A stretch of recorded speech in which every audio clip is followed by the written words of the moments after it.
नमस्कार. मी star news India प्रतीक खवणेकर. मी आज आपल्याकडे आलेले आहेत एक काका, जगन काका. नाशिकमध्ये राहतात ते, सप्तशृंगी गड येथे. त्यांचा प्रॉब्लेम असा आहे की त्यांची स्वतःची जमीन असून सुद्धाही त्यांच्यावरती वन विभाग बळजबरीने ती जमीन त्यांच्याकडनं हडपवण्याचा प्रयत्न करते. आपण आता थेट काकांना विचारूया की ऍक्च्युअल मध्ये जो प्रकार होतोय तो काय होतोय, कारण तिथे पोलीस प्रशासन पण त्या लोकांना त्रास देत आहे. तर जगन काका, काय म्हणजे तुम्हाला नक्की काय त्रास करतायत ते लोक आणि कशा प्रकारे तुम्हाला प्रताडित करतायत ते जरा तुम्ही सांगा. आमचे आजोबा वडील तिथे सप्तशृंगी गडावरती पूर्वीपासून होते, मजुरी करत होते, शेती मजुरी.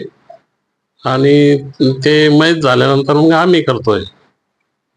ती जमीन तुमच्या नावावरती आहे का? हा, वडिलांच्या नावाने आहे. त्याचे काही पुरावे आहे ना, पुरावे आहेत. 7/12 आहे. 7/12 आहे.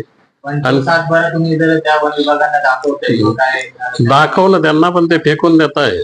काय बोलतायत ते आम्ही नाही बघत म्हणे, कोर्टाचा अवमान करताय ते. अच्छा, ते 7/12 मानत नाही ते बोलतात की वन विभागाची जागा आहे. त्यांनी त्यांचा वन विभागाचा कोणता पेपर आपल्याकडे दाखवला होता का? नाही दाखवला त्यांनी. अच्छा, तर तुम्ही पोलीस स्टेशनला गेले होते का? पोलीस स्टेशनला ते कोर्टामध्ये त्यांना ते हे केलं, मी त्यांचं दाखल केलं. अच्छा, केस आणि त्याच्यात चालू आहे आणि स्टे पण मिळालेलं आहे.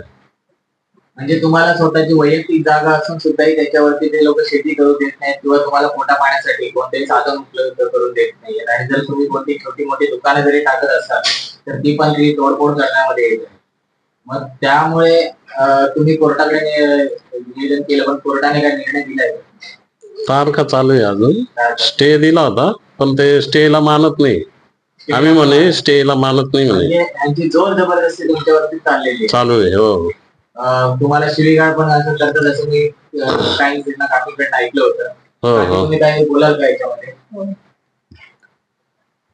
आम्ही शेतात जाऊन बसलो तेव्हा दीपाली वनपाल अधिकारी तिथे आल्या आणि त्या मला डायरेक्ट बोलल्या की तू इथे काय करते, कष्ट कर, इथे धंदे काय बांधले, ही जमीन तुझी नाही, तुझी जमीन कळ्याकडे. आणि नेहमी ते म्हणजे असे काही शब्द बोलत होत्या. म्हणजे तुम्हाला शिवीगाळ वगैरे केली होती आणि हटवण्याचा प्रयत्न केला होता. हो, अशा प्रकारे म्हणजे स्वतःच्या मालकी हक्काच्या जमिनीवरती पण आपण कोणताही व्यवहार करू शकत नाहीये किंवा शेती जमीन करू शकत नाहीये, असं ह्या काकांना आणि त्या काकींना प्रताडित केलं जात आहे. तर ह्याचं उत्तर देणार कोण? कोर्ट न्याय काय देईल आपल्याला? तर आपण आता हा व्हिडिओ पूर्ण व्हायरल करत आहोत आणि पूर्ण जेवढे पण आपले आदिवासी जाती बांधव जे आहेत त्यांनी हा व्हिडिओ पाहावा. आणि नाशिकमध्ये जेवढे आपले आदिवासी बांधव आहेत त्यांनी वन विभाग अधिकाऱ्यांकडे जाऊन हा प्रश्न विचारावा की म्हणजे आदिम जाती आदिवासी हा मूळ बीज असून सुद्धाही जर त्याला एवढ्या प्रकारे प्रताडित करतायत तर म्हणजे हा काय मुद्दा आहे आणि ह्याचा न्याय कुठे होईल? संविधान काय बोलतंय? संविधानामध्ये काय लिहिलेलं आहे? जय हिंद, जय महाराष्ट्र. मी प्रतीक खवणेकर. जय हिंद.